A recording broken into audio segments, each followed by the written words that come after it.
بسم الله الرحمن الرحيم. تبارك الذي بيده الملك وهو على كل شيء قدير، الذي خلق الموت والحياة ليبلوكم أيكم أحسن عملا وهو العزيز الغفور. الذي خلق 7 سماوات طباقا، ما ترى في خلق الرحمن من تفاوت، فارجع البصر هل ترى من فطور، ثم ارجع البصر كرتين ينقلب إليك البصر خاسئا وهو حسير. ولقد زينا السماء الدنيا بمصابيح وجعلناها رجوما للشياطين وأعتدنا لهم عذاب السعير. وللذين كفروا بربهم عذاب جهنم وبئس المصير. إذا ألقوا فيها سمعوا لها شهيقا وهي تفور، تكاد تميز من الغيظ، كلما ألقي فيها فوج سألهم خزنتها ألم يأتكم نذير، قالوا بلى قد جاءنا نذير فكذبنا وقلنا ما نزل الله من شيء إن أنتم إلا في ضلال كبير. وقالوا لو كنا نسمع أو نعقل ما كنا في أصحاب السعير، فاعترفوا بذنبهم فسحقا لأصحاب السعير. إن الذين يخشون ربهم بالغيب لهم مغفرة وأجر كبير. وأسروا قولكم أو اجهروا به إنه عليم بذات الصدور. ألا يعلم من خلق وهو اللطيف الخبير. هو الذي جعل لكم الأرض ذلولا فامشوا في مناكبها وكلوا من رزقه وإليه النشور. أأمنتم من في السماء أن يخسف بكم الأرض فإذا هي تمور، أم أمنتم من في السماء أن يرسل عليكم حاصبا، فستعلمون كيف نذير. ولقد كذب الذين من قبلهم فكيف كان نكير. أولم يروا إلى الطير فوقهم صافات ويقبض ما يمسكهن إلا الرحمن إنه بكل شيء بصير. أمن هذا الذي هو جند لكم ينصركم من دون الرحمن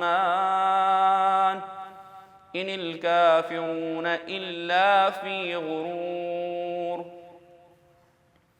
أمن هذا الذي يرزقكم إن أمسك رزقه بل لجوا في عتو ونفور. أفمن يمشي مكبا على وجهه أهدى أمن يمشي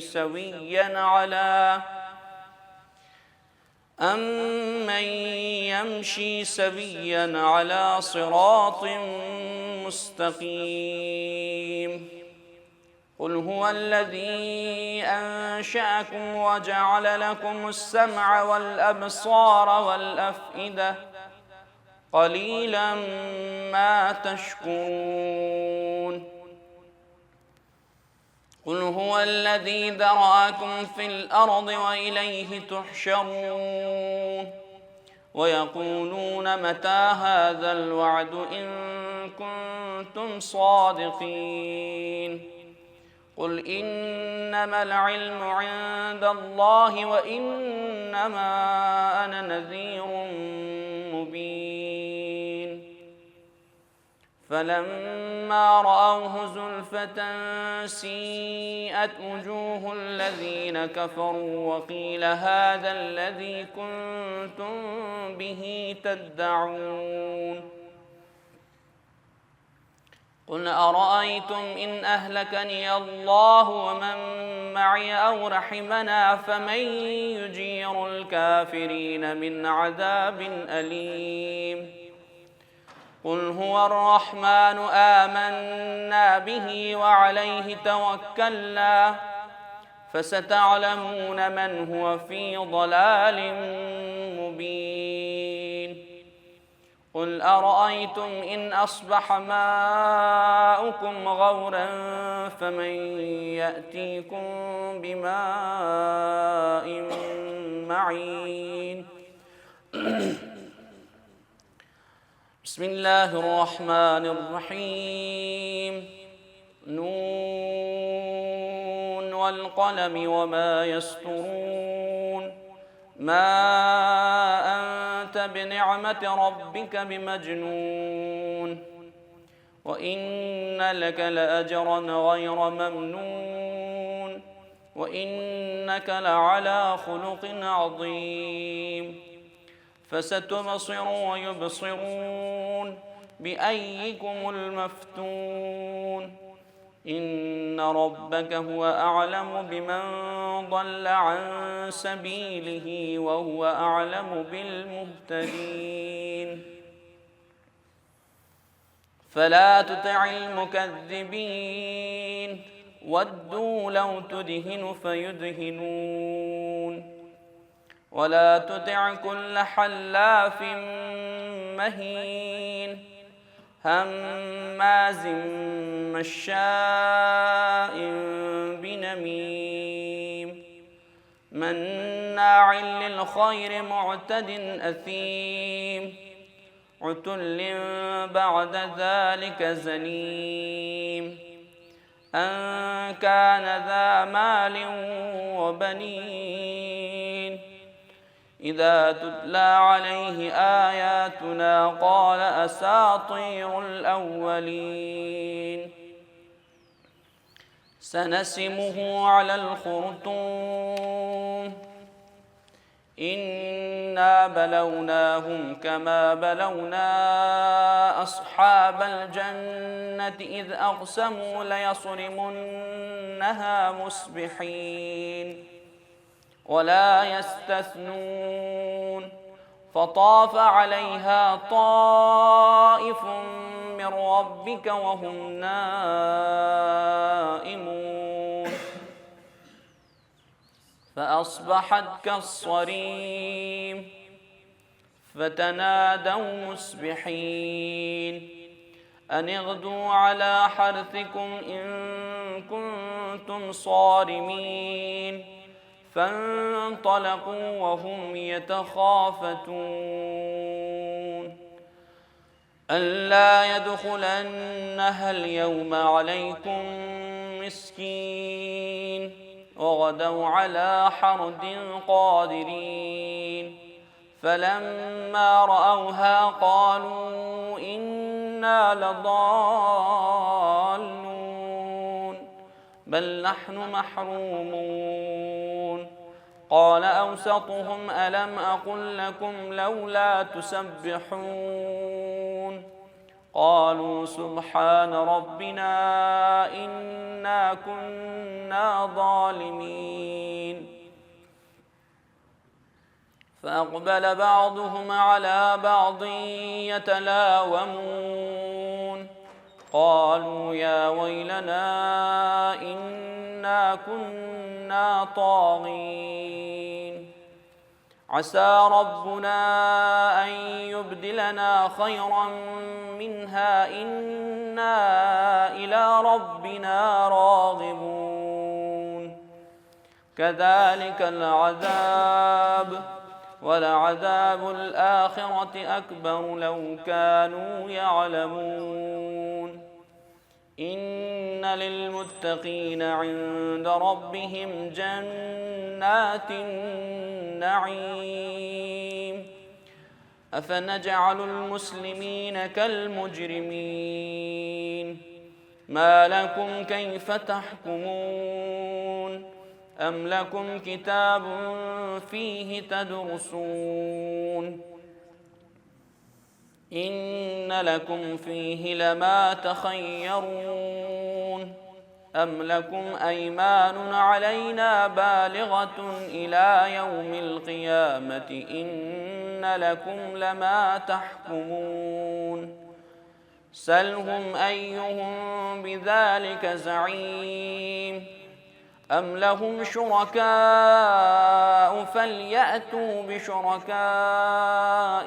إن كانوا صادقين يوم يكشف عن ساق ويدعون إلى السجود فلا يستطيعون خاشعة أبصارهم ترهقهم ذلة وقد كانوا يدعون إلى السجود وهم سالمون فذرني ومن يكذب بهذا الحديث سنستدرجهم من حيث لا يعلمون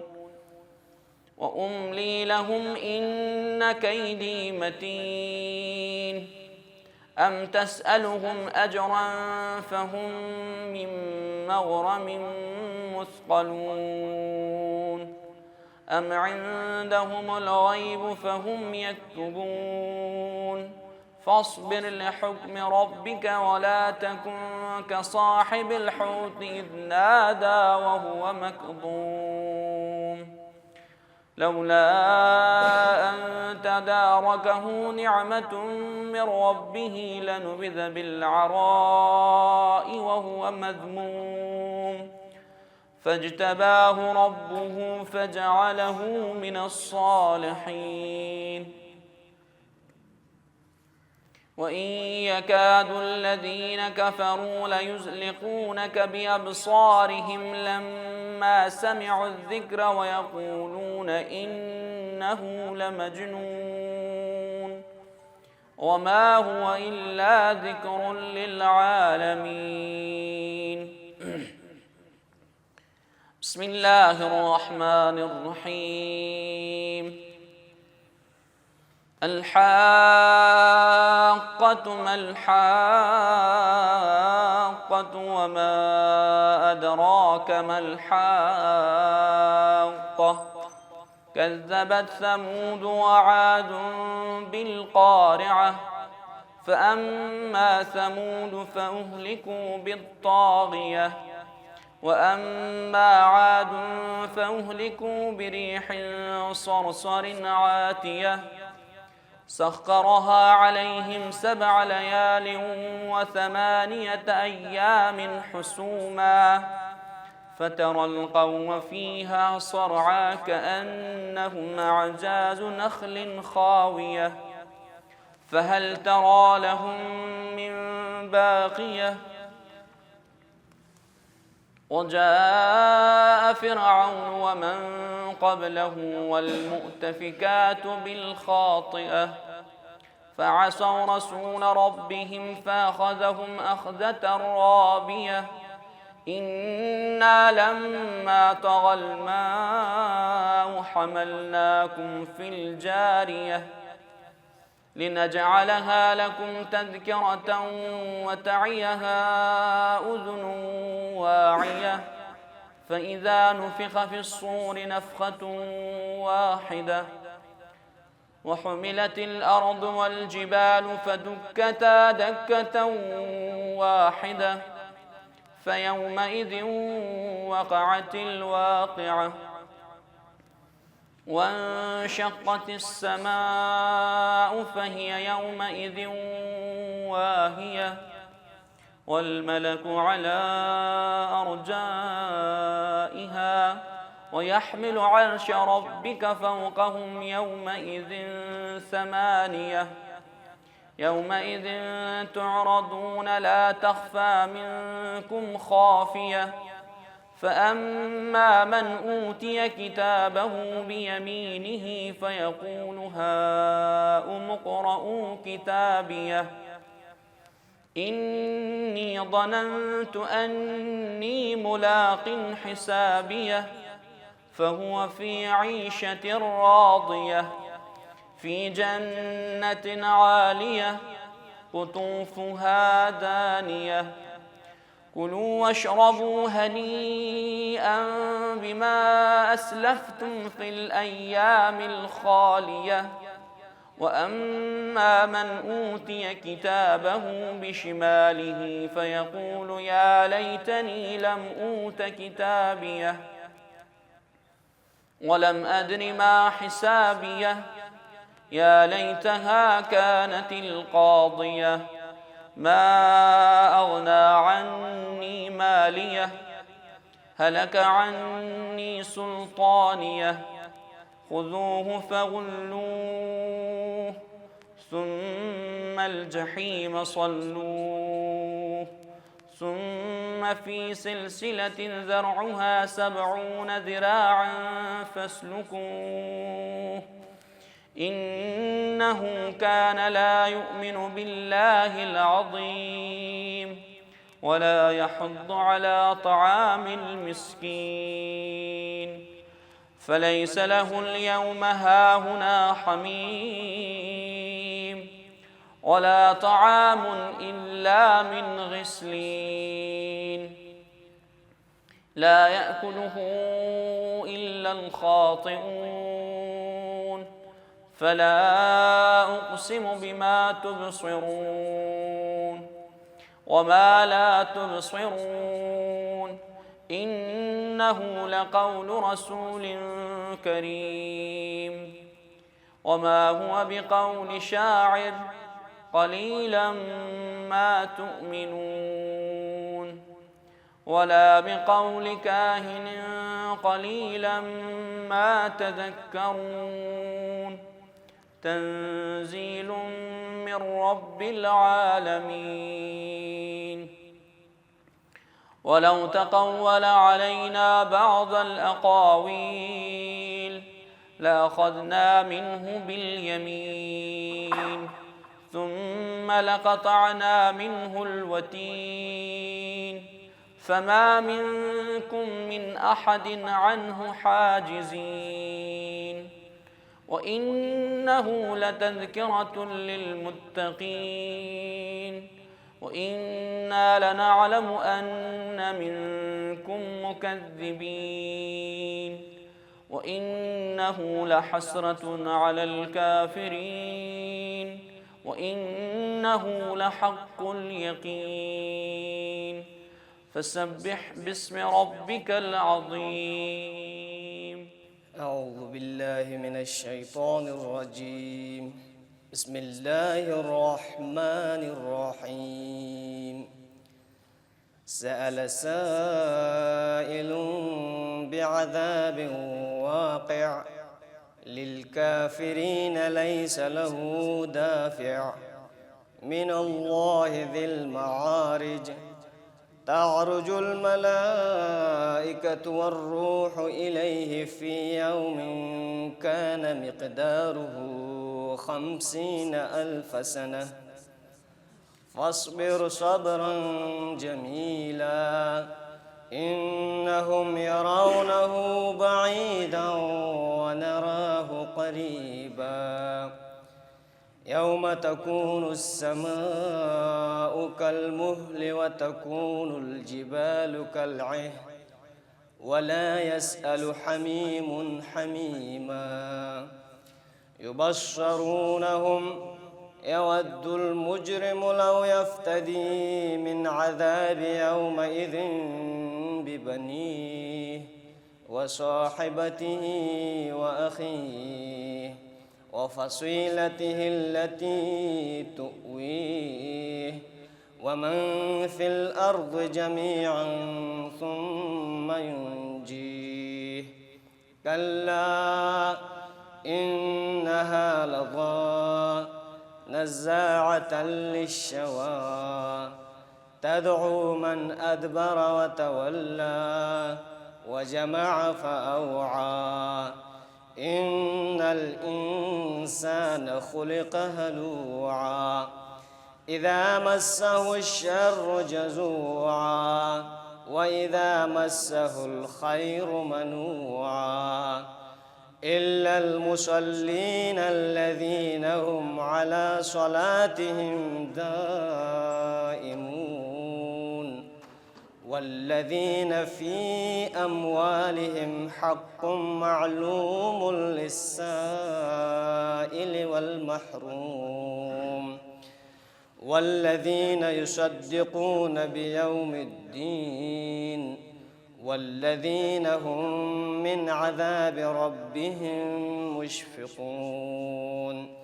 إن عذاب ربهم غير مأمون والذين هم لفروجهم حافظون إلا على أزواجهم أو ما ملكت أيمانهم فإنهم غير ملومين فمن ابتغى وراء ذلك فأولئك هم العادون والذين هم لأماناتهم وعهدهم راعون والذين هم بشهاداتهم قائمون والذين هم على صلاتهم يحافظون أولئك في جنات مكرمون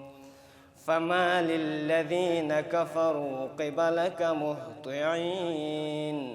عن اليمين وعن الشمال عزين أيطمع كل امرئ منهم أن يدخل جنة نعيم كلا إنا خلقناهم مما يعلمون فلا أقسم برب المشارق والمغارب إنا لقادرون على أن نبدل خيرا منهم وما نحن بمسبوقين فذرهم يخوضوا ويلعبوا حتى يلاقوا يومهم الذي يوعدون يوم يخرجون من الأجداث سراعا كأنهم إلى نصب يوفضون خاشعة أبصارهم ترهقهم ذلة ذلك اليوم الذي كانوا يوعدون بسم الله الرحمن الرحيم إنا أرسلنا نوحا إلى قومه أن أنذر قومك من قبل أن يأتيهم عذاب أليم قال يا قوم إني لكم نذير مبين أن اعبدوا الله واتقوه وأطيعون يغفر لكم من ذنوبكم ويؤخركم إلى أجل مسمى إن أجل الله إذا جاء لا يؤخر لو كنتم تعلمون قال رب إني دعوت قومي ليلا ونهارا فلم يزدهم دعائي إلا فرارا وإني كلما دعوتهم لتغفر لهم جعلوا أصابعهم في آذانهم واستغشوا ثيابهم وأصروا واستكبروا استكبارا ثم إني دعوتهم جهارا ثم إني أعلنت لهم وأسررت لهم إسرارا فقلت استغفروا ربكم إنه كان غفارا يرسل السماء عليكم مدرارا ويمددكم بأموال وبنين ويجعل لكم جنات ويجعل لكم أنهارا ما لكم لا ترجون لله وقارا وقد خلقكم أطوارا ألم تروا كيف خلق الله 7 سماوات طباقا وجعل القمر فيهن نورا وجعل الشمس سراجا والله أنبتكم من الأرض نباتا ثم يعيدكم فيها ويخرجكم إخراجا والله جعل لكم الأرض بساطا لتسلكوا منها سبلا فجاجا قال نوح رب إنهم عصوني واتبعوا من لم يزده ماله وولده إلا خسارا ومكروا مكرا كبارا وقالوا لا تذرن آلهتكم ولا تذرن ودا ولا سواعا ولا يغوث ويعوق ونسرا وقد أضلوا كثيرا ولا تزد الظالمين إلا ضلالا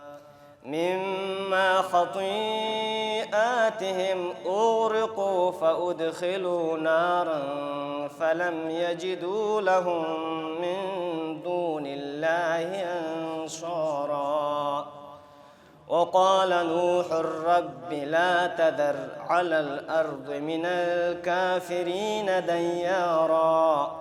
إنك إن تذرهم يضلوا عبادك ولا يلدوا إلا فاجرا كفارا رب اغفر لي ولوالدي ولمن دخل بيتي مؤمنا وللمؤمنين والمؤمنات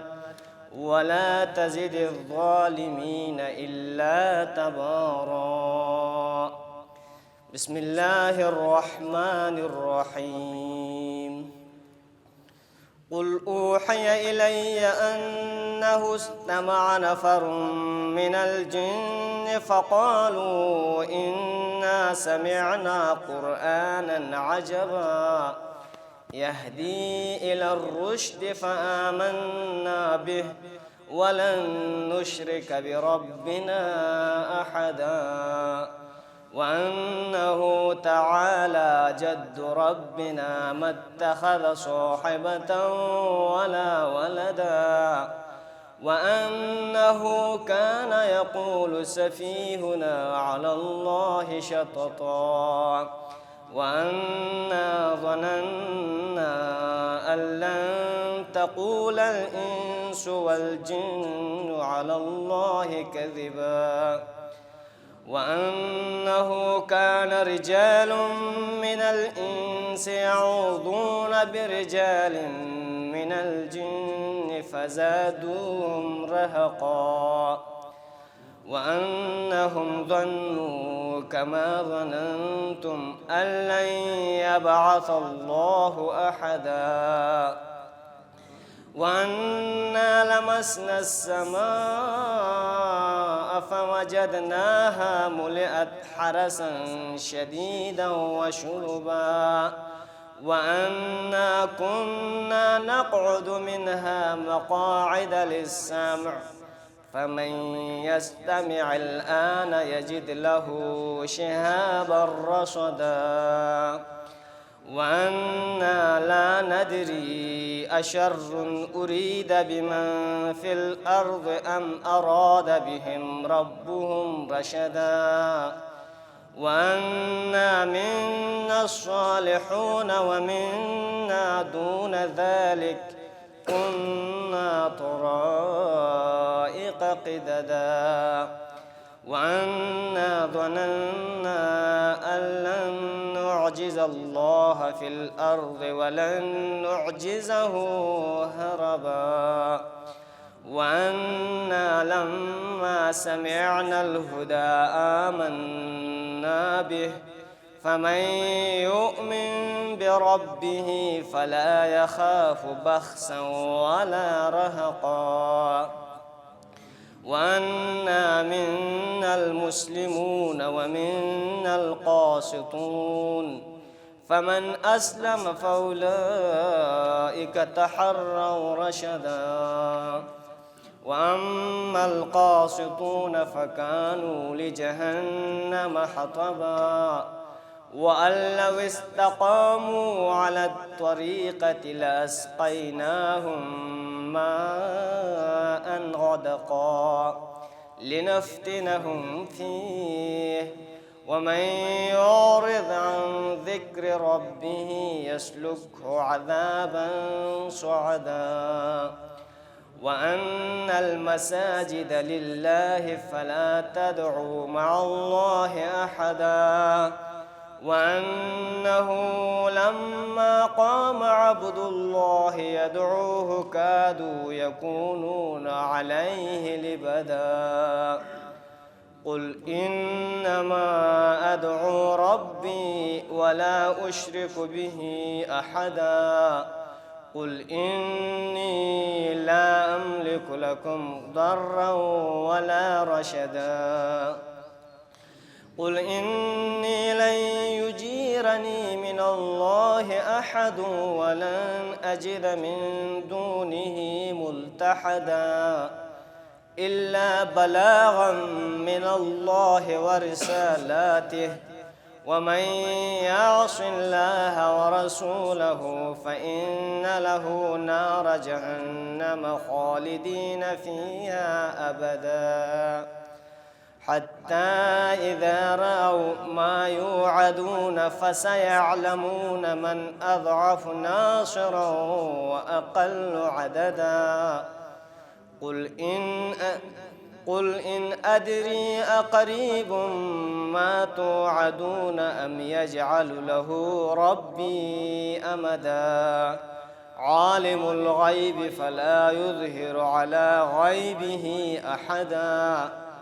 إلا من ارتضى من رسول فإنه يسلك من بين يديه ومن خلفه رصدا ليعلم أن قد أبلغوا رسالات ربهم وأحاط بما لديهم وأحصى كل شيء عددا بسم الله الرحمن الرحيم يا أيها المزمل قم الليل إلا قليلا نصفه أو انقص منه قليلا أو زد عليه ورتل القرآن ترتيلا إنا سنلقي عليك قولا ثقيلا إن ناشئة الليل هي أشد وطئا وأقوم قيلا إن لك في النهار سبحا طويلا واذكر اسم ربك وتبتل إليه تبتيلا رب المشرق والمغرب لا إله إلا هو فاتخذه وكيلا واصبر على ما يقولون واهجرهم هجرا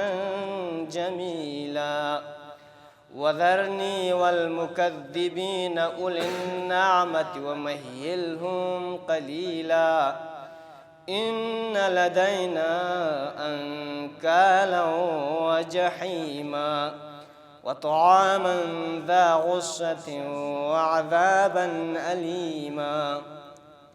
يوم ترجف الأرض والجبال وكانت الجبال كثيبا مهيلا إنا أرسلنا إليكم رسولا شاهدا عليكم كما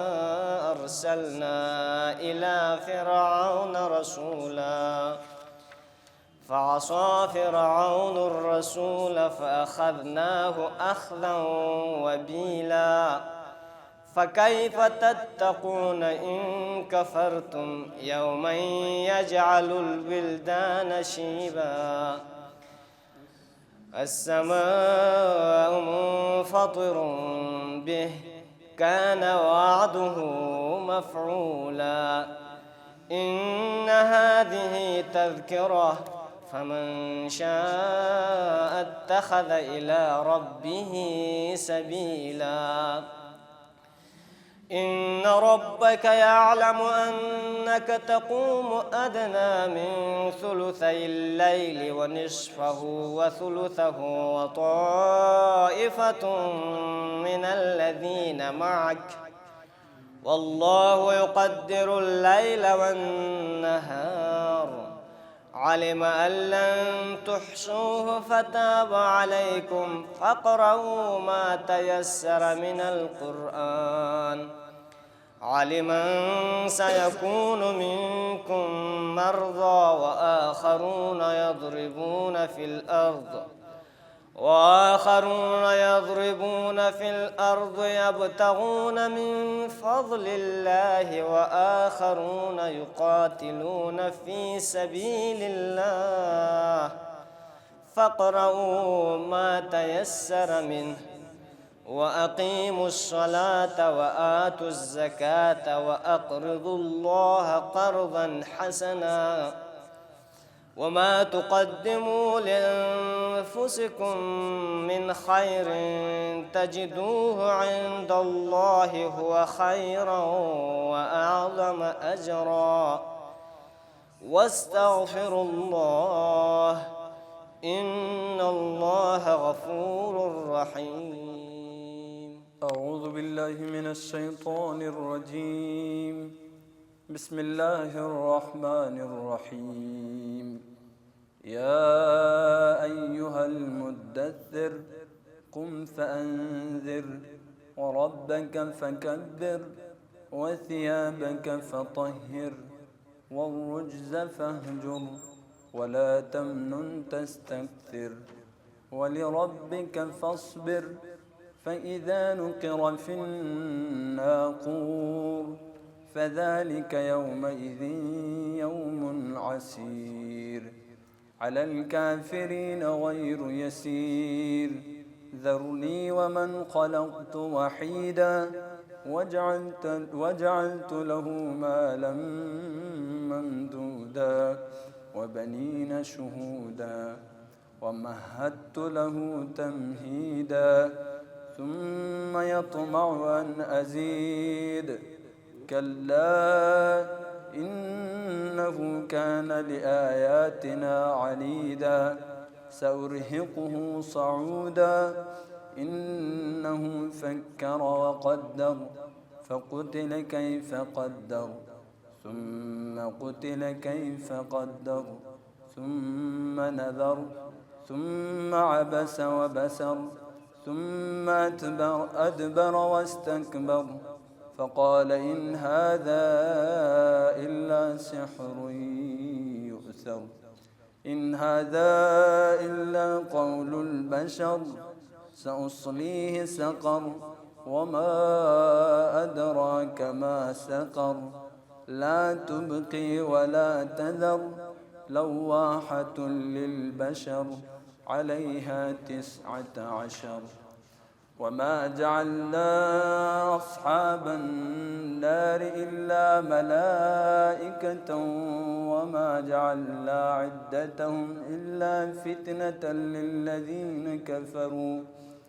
للذين كفروا ليستيقن الذين أوتوا الكتاب ويزداد الذين آمنوا إيمانا ولا يرتاب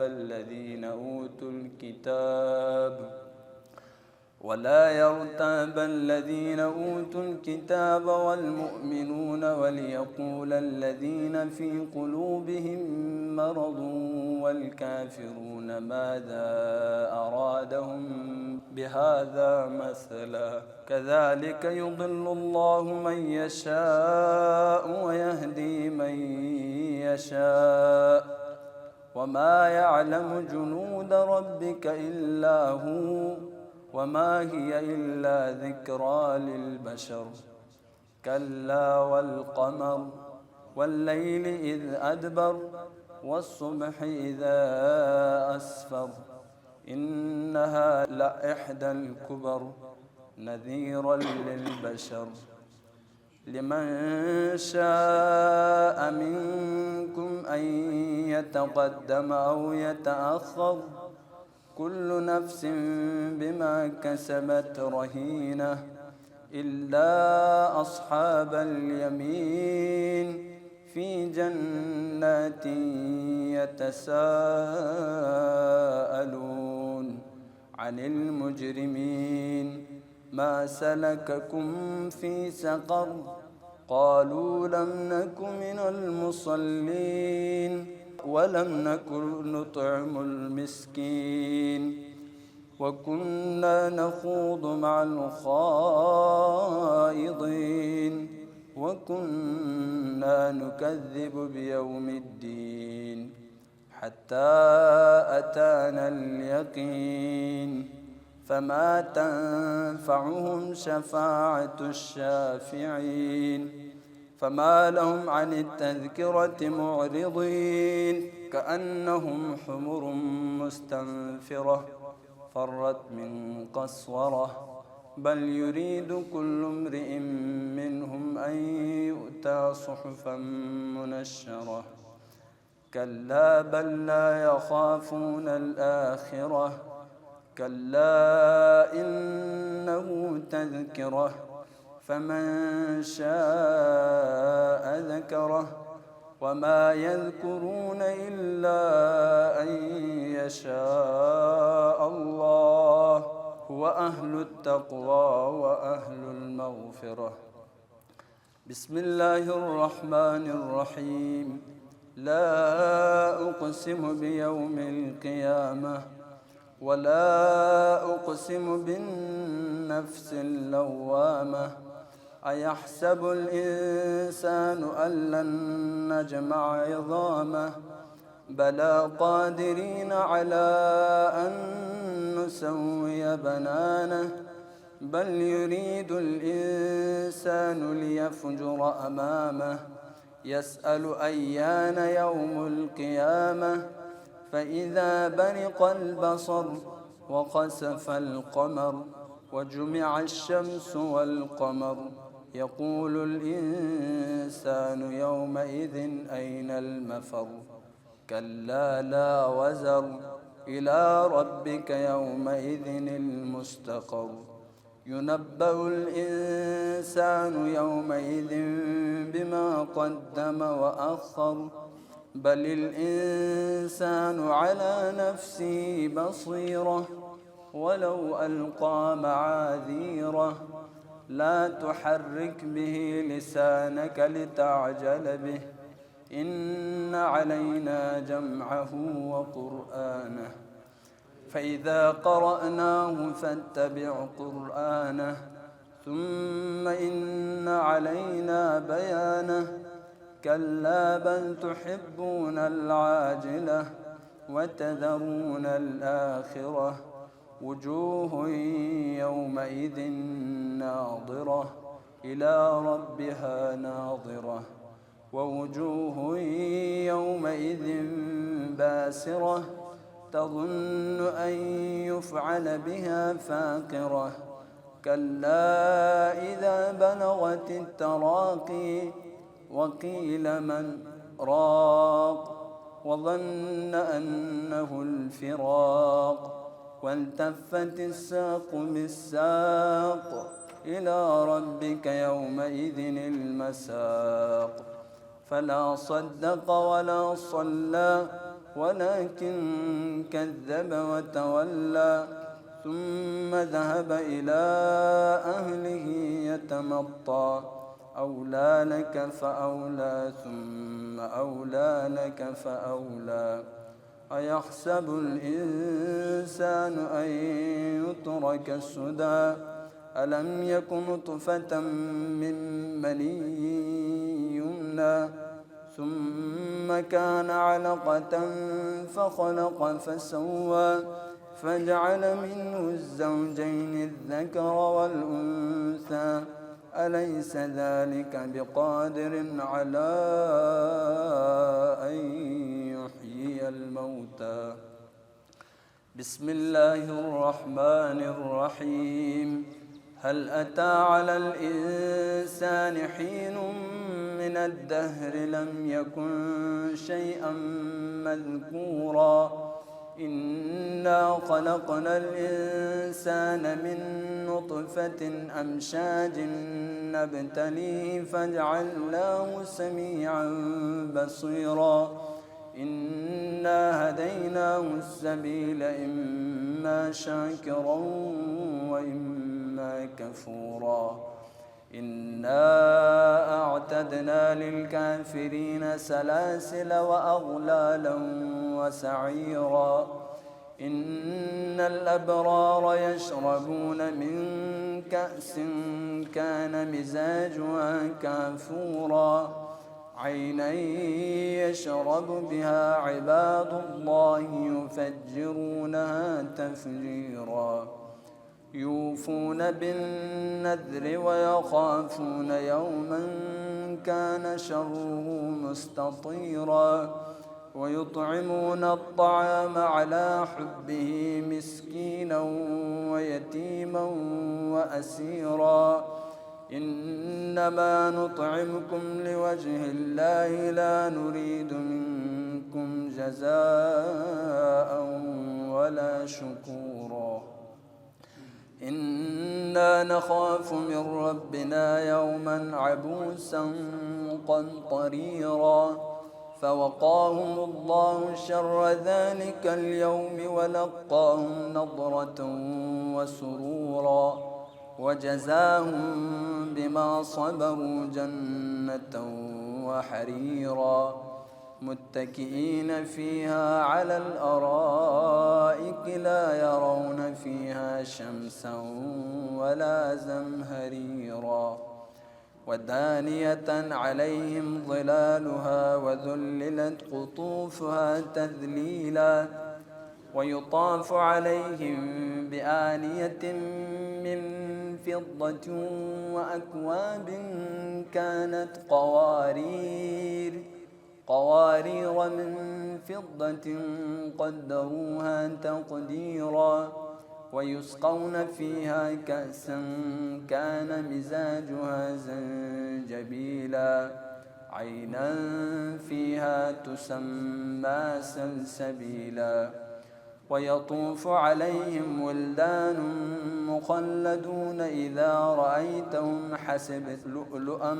منثورا وإذا رأيت ثم رأيت نعيما وملكا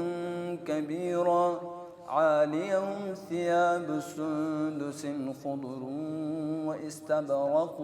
وحلوا أساور من فضة وسقاهم ربهم شرابا طهورا إن هذا كان لكم جزاء وكان سعيكم مشكورا إنا نحن نزلنا عليك القرآن تنزيلا فاصبر لحكم ربك ولا تطع منهم آثما أو كفورا واذكر اسم ربك بكرة وأصيلا ومن الليل فاسجد له وسبحه ليلا طويلا إن هؤلاء يحبون العاجلة ويذرون وراءهم يوما ثقيلا نحن خلقناهم وشددنا أسرهم وإذا شئنا بدلنا أمثالهم تبديلا إن هذه تذكرة فمن شاء اتخذ إلى ربه سبيلا وما تشاءون إلا أن يشاء الله إن الله كان عليما حكيما يدخل من يشاء في رحمته والظالمين أعد لهم عذابا أليما بسم الله الرحمن الرحيم والمرسلات عرفا فالعاصفات عصفا والناشرات نشرا فالفارقات فرقا فالملقيات ذكرا عذرا أو نذرا إنما توعدون لواقع فإذا النجوم طمست وإذا السماء فرجت وإذا الجبال نسفت وإذا الرسل أقتت لأي يوم أجلت ليوم الفصل وما أدراك ما يوم الفصل ويل يومئذ للمكذبين ألم نهلك الأولين ثم نطبعهم الآخرين كذلك نفعل بالمجرمين ويل يومئذ للمكذبين ألم نخلقكم من ماء مهين فجعلناه في قرار مكين إلى قدر معلوم فقدرنا فنعم القادرون ويل يومئذ للمكذبين ألم نجعل الأرض كفاتا أحياء وأمواتا وجعلنا فيها رواسي شامخات وأسقيناكم ماء فراتا ويل يومئذ للمكذبين انطلقوا إلى ما كنتم به تكذبون انطلقوا إلى ظل ذي 3 شعب لا ظليل ولا يغني من اللهب إنها ترمي بشرر كالقصر كأنه جمالة صفر ويل يومئذ للمكذبين هذا يوم لا ينطقون ولا يؤذن لهم فيعتذرون ويل يومئذ للمكذبين هذا يوم الفصل جمعناكم والأولين فإن كان لكم كيد فكيدون ويل يومئذ للمكذبين إن المتقين في ظلال وعيون وفواكه مما يشتهون كلوا واشربوا هنيئا بما كنتم تعملون إنا كذلك نجزي المحسنين ويل يومئذ للمكذبين كلوا وتمتعوا قليلا إنكم مجرمون ويل يومئذ للمكذبين وإذا قيل لهم اركعوا لا يركعون ويل يومئذ للمكذبين فبأي حديث بعده يؤمنون صدق الله العلي العظيم.